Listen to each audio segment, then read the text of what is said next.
Okay, चलिए चलते हैं, आगे बढ़ते हैं। आज हम बात करते हैं प्रत्येक अन्य व्यक्ति का निवास स्थान। भारतीय आयकर अधिनियम की धारा 6 के अंतर्गत 6(4) के अंतर्गत इसको परिभाषित किया गया है अंडर सेक्शन 6(4). इसमें प्रत्येक अन्य व्यक्ति जो है, प्रत्येक अन्य व्यक्ति में स्थानीय आपके लोकल अथॉरिटी, कृत्रिम व्यक्ति, वैधानिक जो निगम है, इन सबको शामिल किया जाता है। और ये भी असाधारण निवासी होते हैं। ये निवासी अथवा निवासी होते हैं, इनके निवास स्थान के निर्धारण में भी वही सब नियम लागू होते हैं जो फर्म और व्यक्तियों के समूह के लिए लागू होती हैं। तो कर दायित्व अथवा कुल आय का क्षेत्र,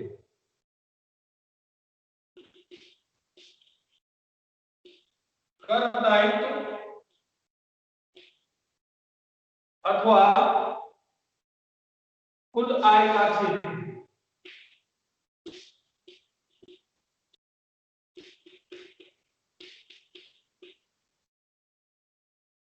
टैक्स लायबिलिटी और scope of total income, tax liability और स्कोप ऑफ टोटल इनकम।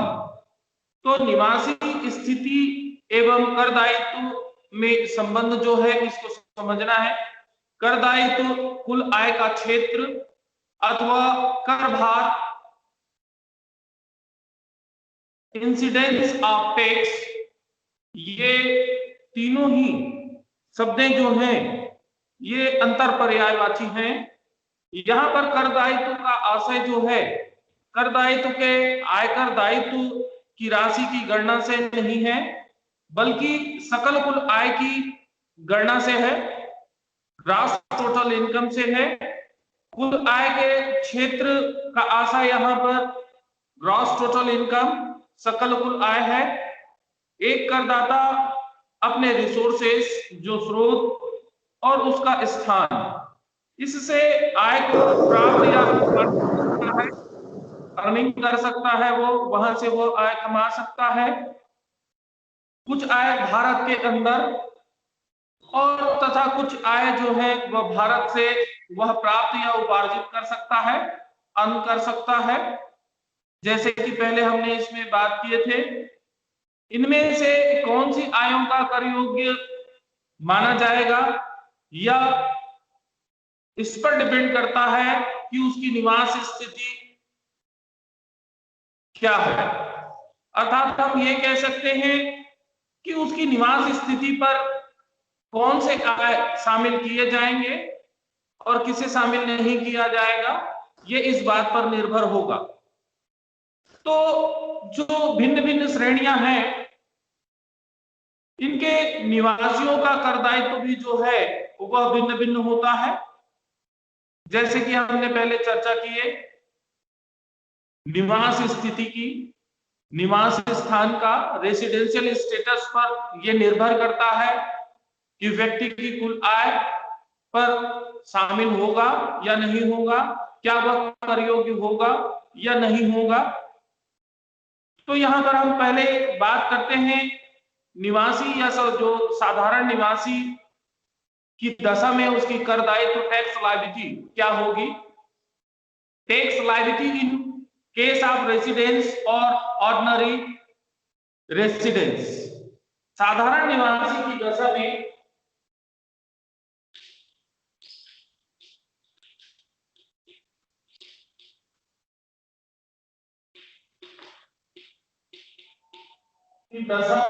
कर दायित्व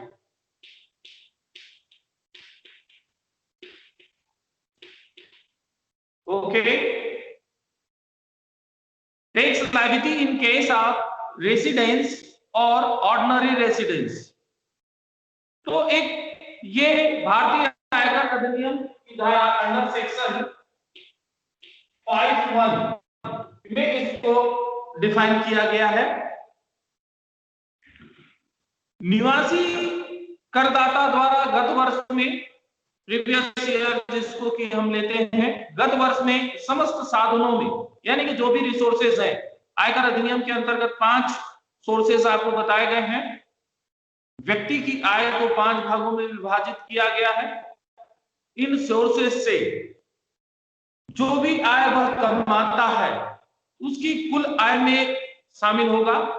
तो इसमें हम ये देखते हैं कि जैसे गत वर्ष में करदाता को अथवा उसके द्वारा अधिकृत व्यक्ति जो रिकॉग्नाइज्ड हो को भारत में प्राप्त हुई आय, यानी कि भारत से जो प्राप्त आय है, जैसे कि मान लीजिए कोई स्थान हो, भारत का कोई पर्टिकुलर स्थान हो, दिल्ली, मुंबई या कानपुर, आगरा, जयपुर, जो भी है ना, तो भारत में वो स्थापित हो, तो भारत में स्थापित किसी व्यापार के से उसको लाभ हुआ हो या भारत में उसको प्राप्त हुआ हो।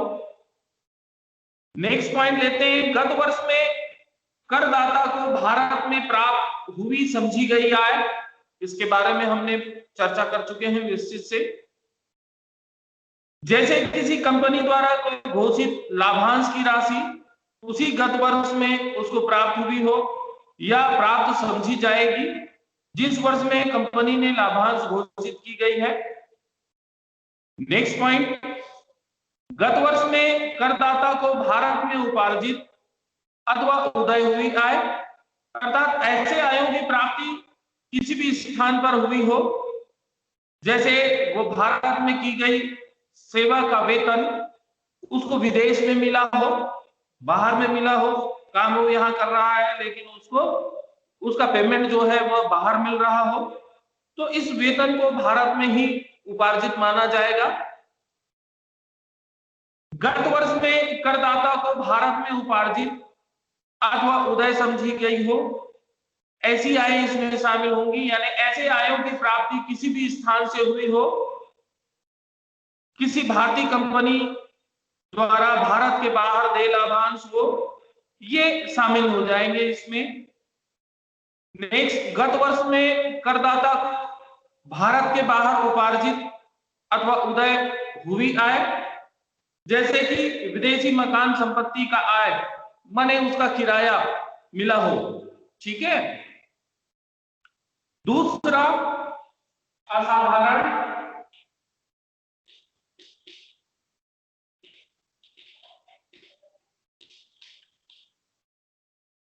असाधारण निवासी की दशा में करदायित्व,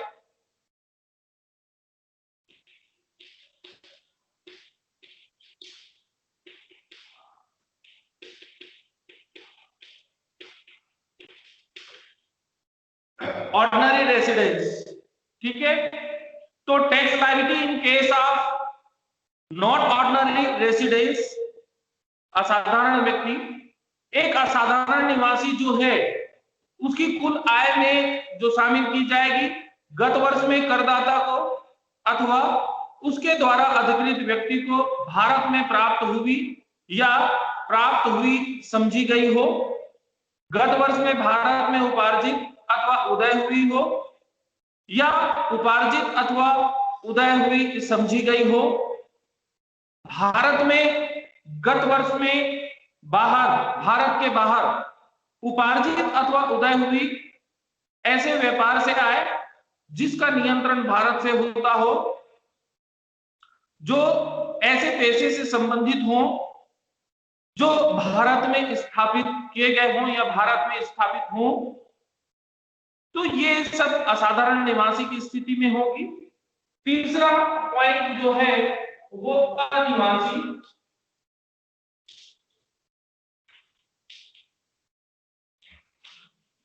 अनिवासी की दशा में करदायित्व,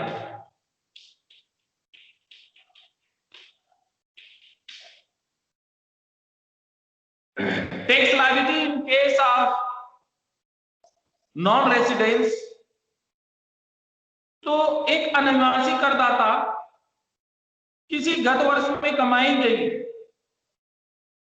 उसकी कुल आय में शामिल होंगी, पहला अनिवासी करदाता को अथवा उसके द्वारा अधिकृत व्यक्ति को भारत में प्राप्त हुई या प्राप्त हुई समझी गई, अथवा गत वर्ष में भारत में उपार्जित अथवा उदय हुई, उपार्जित अथवा उदय समझी गई हो, है ना।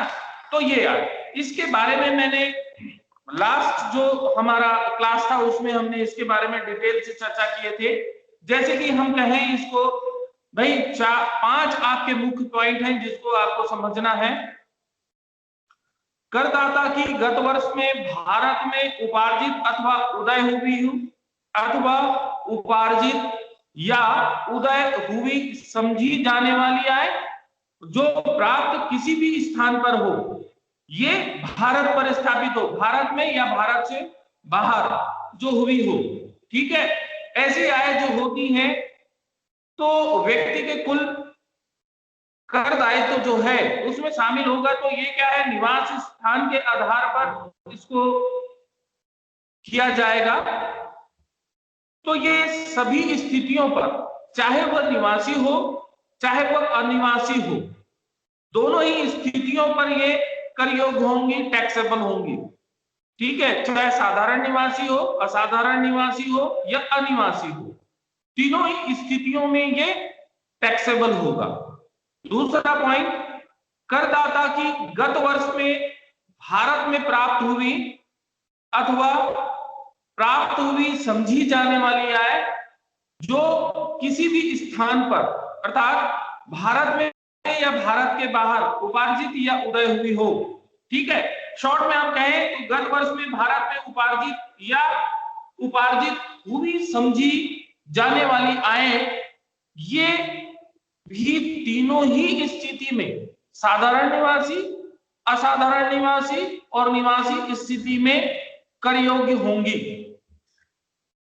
नेक्स्ट, भारत से बाहर उपार्जित या प्राप्त आय, विदेशी आय जिसे हम कहते हैं, तो ये जो साधारण निवासी है उसी के लिए कर योग्य होगी, असाधारण निवासी और अनिवासी के लिए यह कर योग्य नहीं होगा, टैक्सेबल नहीं होगा।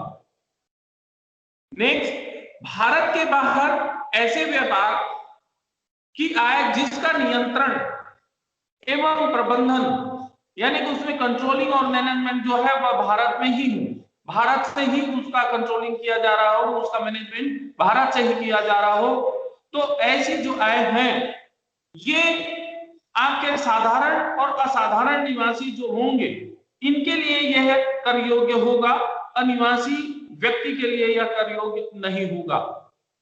तो ऑर्डिनरी और नॉन ऑर्डिनरी जो रेसिडेंस है इनके लिए यह टैक्सेबल है, बाकी किसी के लिए यह टैक्सेबल नहीं होगा। नेक्स्ट, गत वर्ष में भारत में लाई गई ऐसी विदेशी आय जो गत वर्ष के पूर्व कमाई गई हो, है ना, तो ये किसी भी स्थिति में टैक्सेबल नहीं होगा, चाहे वह साधारण निवासी हो, चाहे असाधारण निवासी हो, चाहे अनिवासी हो। गत वर्ष में भारत में लाई गई ऐसी विदेशी आय जो आपके अदर कंट्री से जो इनकम हो रही है और उसको भारत में लाया गया हो, ठीक है, जो गत वर्ष के पूर्व कमाई गई हो अर्थात प्रीवियस ईयर के पहले के हो और उसको लाया गया हो, तो ये तीनों ही कंडीशन में टैक्सेबल नहीं होगा, कर योग्य नहीं होगा। तो ये 5 आपके मुख्य बिंदु हैं जिसको विशेष तौर पर आपको समझना है और इसी के आधार पर आपके जो न्यूमेरिकल्स हैं, प्रश्न जो हैं वह बनेंगे।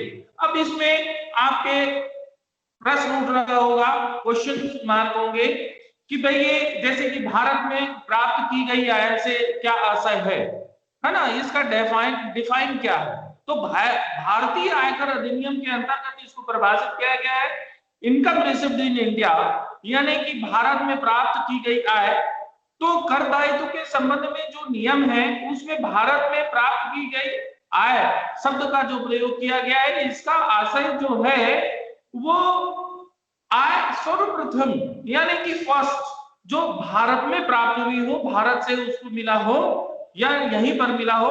अब प्राप्त से आय का प्राप्त से जो तात्पर्य है, आशय है, वो है प्रथम बार यानी पहली बार जो उसको मिला हो, ठीक है, उससे है। तो यहाँ पर ये स्पष्ट करना काफी आवश्यक हो जाता है कि भारत में आय का प्राप्त होना तथा भारत में आय को भेजना या भारत के बाहर आय को प्राप्त करना और बाद में उसे अपने साथ भारत लाना, सब इन जो सभी में कर दायित्व की दृष्टि जो है इसमें काफी बहुत अंतर होता है कर दायित्व के लिए।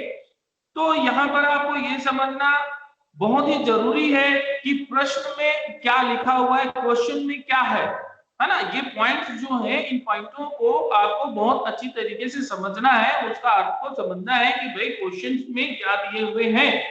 जैसे भारत में प्राप्त की गई, भारत में प्राप्त की गई या भारत में भेजी गई, दोनों में अंतर है। भारत में प्राप्त की गई और भारत में भेजी गई।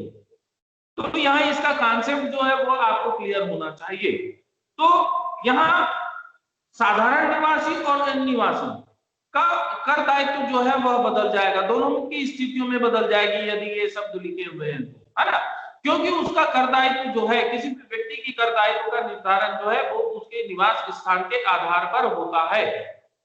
तो यदि कोई आय विदेश में प्राप्त होती है और बाद में वह भारत भेज दी जाती है, ठीक है, यदि कोई आय विदेश में प्राप्त हो रही है, भारत के बाहर वो उसको प्राप्त हो रहा है और उसको वो भारत भेज दे रहा है, यहाँ पर वापस उसको भेज रहा है, तो इसे भारत में प्राप्त हुआ नहीं माना जाएगा।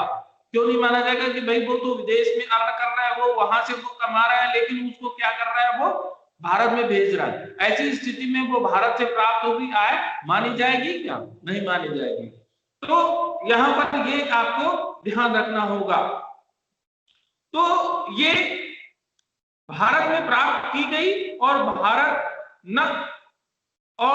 भारत में वह उपार्जित हुई मानी जाएगी, ठीक है। आय की जो प्राप्ति है नगद या वस्तु के रूप में हो सकता है, यानी कैश हो सकता है, उसके बदले में कोई आपके आइटम्स हो सकते हैं। यदि प्राप्ति वस्तु के रूप में होता है, किसी आइटम के रूप में होता है, तो प्राप्ति का दिन उस वस्तु का जो बाजार मूल्य होगा, कैश प्राइस, उसको माना जाएगा और इस मूल्य को आयकर अधिनियम के प्रावधानों के अंतर्गत करदाता के कर योग्य आय में जोड़ा जाएगा।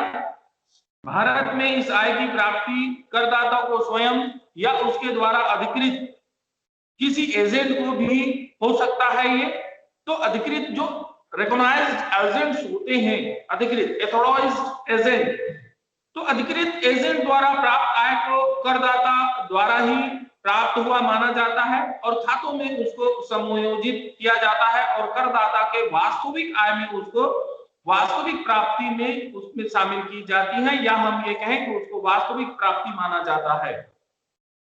अब दूसरी बात आती है कि भारत में प्राप्त हुई समझी गई आय, समझी गई, अभी क्या था, प्राप्त हुई, अब समझी गई, यानी कि income deemed to be received in India.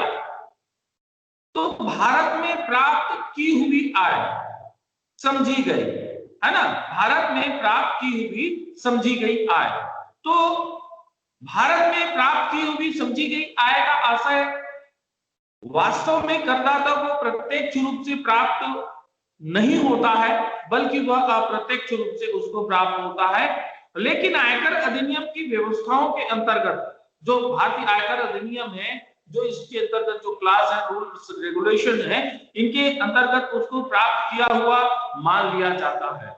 Suppose for example, जैसे एक व्यक्ति, नौकरी करने वाले कर्मचारी ने अपनी प्रमाणित भविष्य निधि प्रोविडेंट फंड, ठीक है, खाते में नियोक्ता द्वारा किए गए अंशदान एवं फंड की राशि पर गणित ब्याज, उस पे जो दिया गया है, उसको इंटरेस्ट जो मिला है, उस फंड की राशि से फंड की राशि में वार्षिक वृद्धि, एनुअल इंक्रीमेंट, हालांकि ये वार्षिक वृद्धि करदाता को गत वर्ष में प्राप्त नहीं होती, किंतु उसे करदाता द्वारा प्राप्त मान लिया जाता है और उसके कुल आय में उसको शामिल किया जाता है।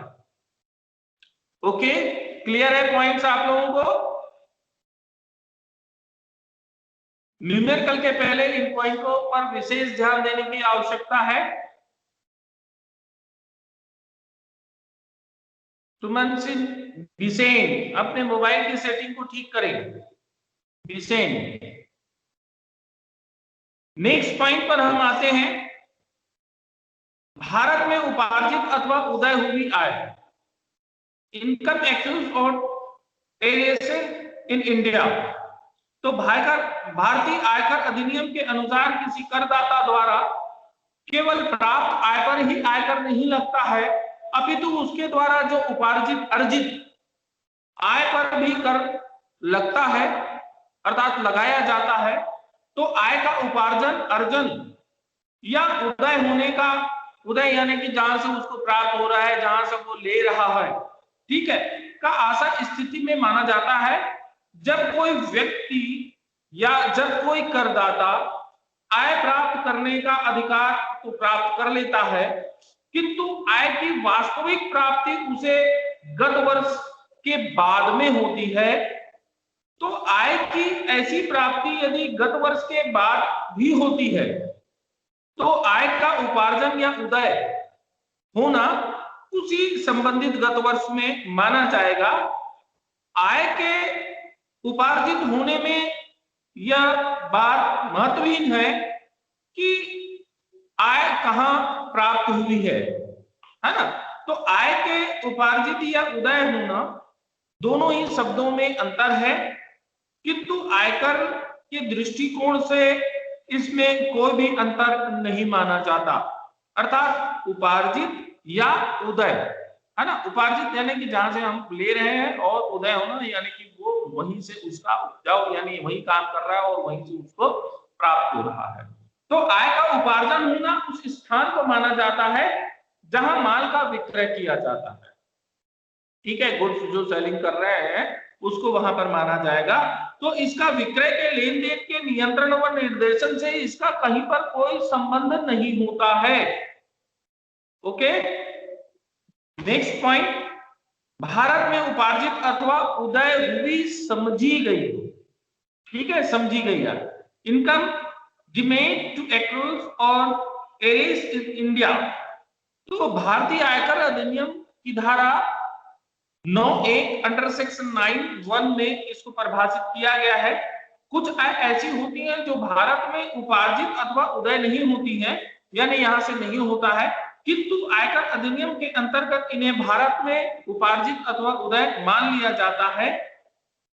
जैसे वे समस्त आय जो व्यवसायिक संबंध के माध्यम से उपार्जित अथवा उदय हुई हो, यानी कि व्यवसायिक संबंध। तो यहाँ पर व्यवसायिक संबंध तो भारतीय आयकर अधिनियम के अंतर्गत जो व्यवसायिक शब्द की जो परिभाषा दी गई है, मतलब यही है कि यदि कोई अनिवासी भारत में ऐसी क्रियाएं करता है, यानी नॉन रेसिडेंशियल करदाता जो है भारत में ऐसी क्रियाएं प्रोसेस करता है जिससे कि लाभ या प्राप्ति होती है, उसको प्रॉफिट हो रहा है या उसको यहाँ से रिसीव कर रहा है, तो ऐसी जो स्थितियां हैं इसको व्यवसायिक संबंधों के अंतर्गत माना जाता है। जैसे माल के क्रय विक्रय के लिए भारत में किसी ब्रांच या ऑफिस का उसका स्थापना करना या एजेंटों को लगाना।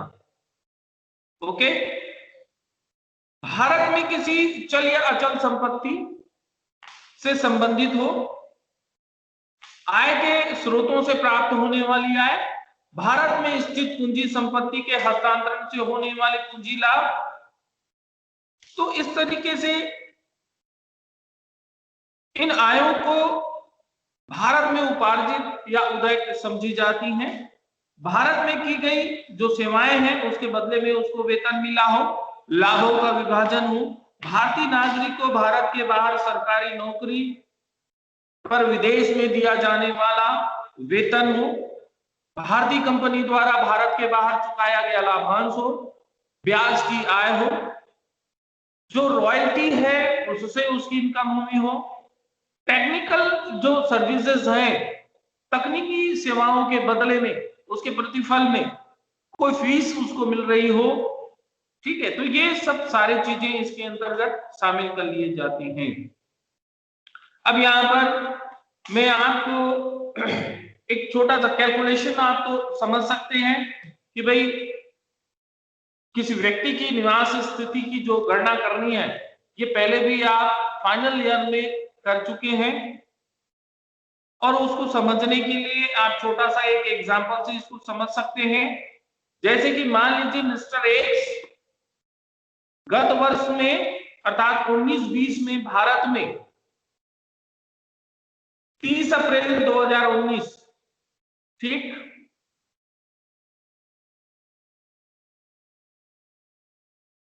ये बताने की आवश्यकता है कैलकुलेशन आप लोगों को कि निवास स्थिति किस तरीके से निकाली जाती है।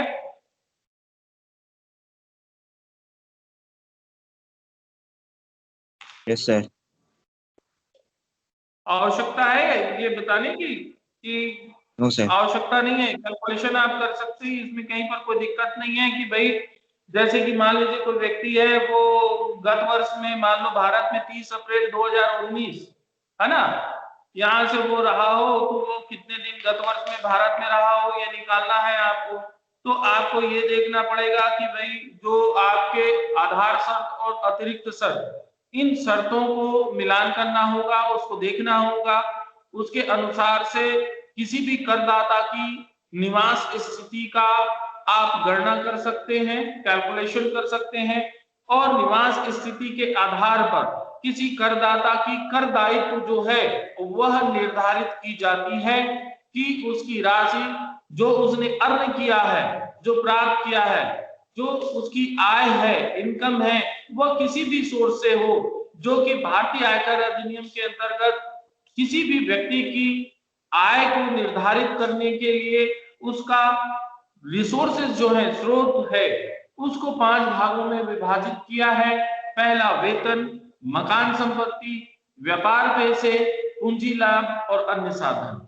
इनमें से कोई भी हो सकता है, उसके आधार पर व्यक्ति की कर दायित्व की राशि निर्धारित की जाती है। तो सकल कुल आय में उसको किसको शामिल करेंगे हम, जो वह किसी भी सोर्सेज से आय अर्न करता है, प्राप्त करता है ना। अब इसमें अलग अलग रेट में अलग अलग तरीके से इनके बारे में हमने चर्चा की, तो इसको सकल कुल आय में शामिल की जाएगी। कर दायित्व का जो निर्धारण होगा वह उसके निवास स्थान के आधार पर होगा कि भाई उस व्यक्ति के लिए जो वह अर्न किया है क्या वह टैक्सेबल है या नॉन टैक्सेबल है, ठीक है, कितनी राशि उसकी उसमें शामिल की जाएगी। चलिए एक छोटा सा क्वेश्चन मैं आपको बता रहा हूं जिससे कि आपका ये जो हमने पढ़ा है ये आसान हो जाएगा। आप नोट करते चले जाएं क्वेश्चन जो मैं आपको बता रहा हूं। क्या आप लिखने के लिए तैयार हैं क्वेश्चन? Yes sir. चलिए लिखिए क्वेश्चन। मिस्टर एक्स जो कि भारतीय नागरिक हैं कि गत वर्ष 2019-20 की आयों का विवरण निम्न प्रकार है। The following are the particulars of income of mister X, Indian citizen, for the previous year 2019-20।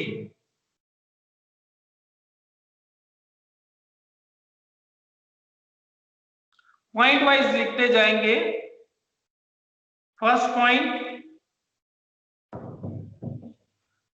Japan में स्थित व्यापार का लाभ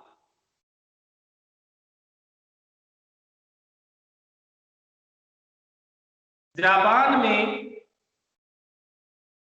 स्थित भारत का लाभ भारत में प्राप्त किया 1 लाख रुपए। Profit from business in Japan received in India.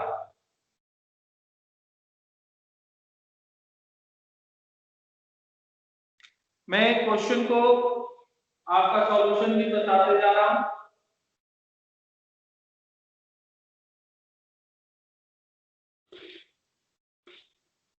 Computation of taxable income of Mr. X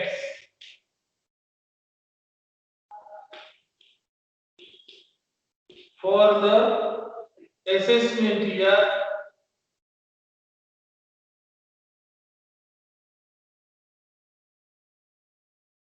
2020-21 है ना। इसके लिए आपको तैयार करना है, 3 कॉलम हो जाएंगे, ठीक। दिख रहा है आप लोगों को?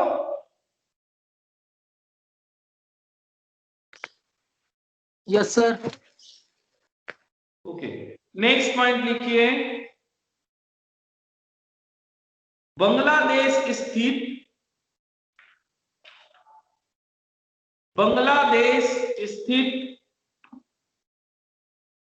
मकान संपत्ति से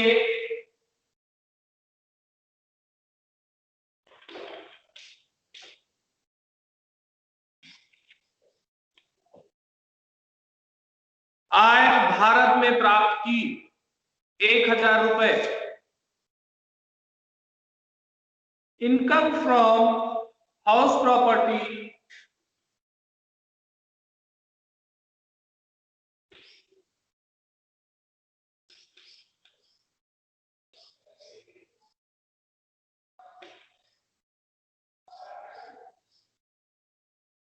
इन बांग्लादेश। चलिए पहले क्वेश्चन ही लिख ले। Receipt in India 1000। Next, Sri Lanka में स्थित मकान संपत्ति से आय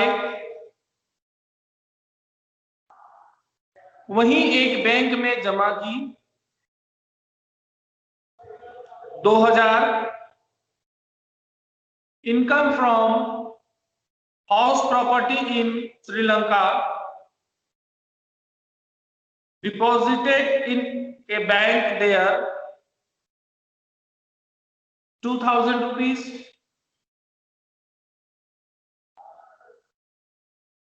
नेक्स्ट पॉइंट, बर्मा में स्थापित व्यापार के लाभ वहीं एक बैंक में जमा किए। यह व्यापार भारत से नियंत्रित है। यह व्यापार भारत से नियंत्रित है। Profit from business in Burma deposited in a bank there. This business is controlled from India 2000 rupees.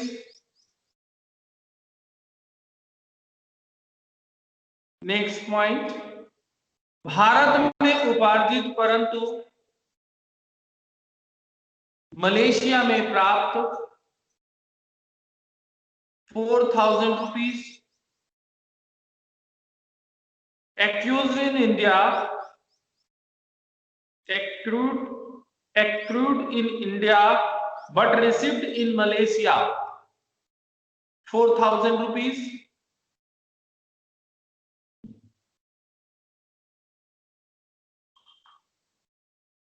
Next, Indore में व्यापार से लाभ। इंदौर में व्यापार से लाभ 2,72,000 रुपए। Profit from business in Indore 2,72,000 rupees.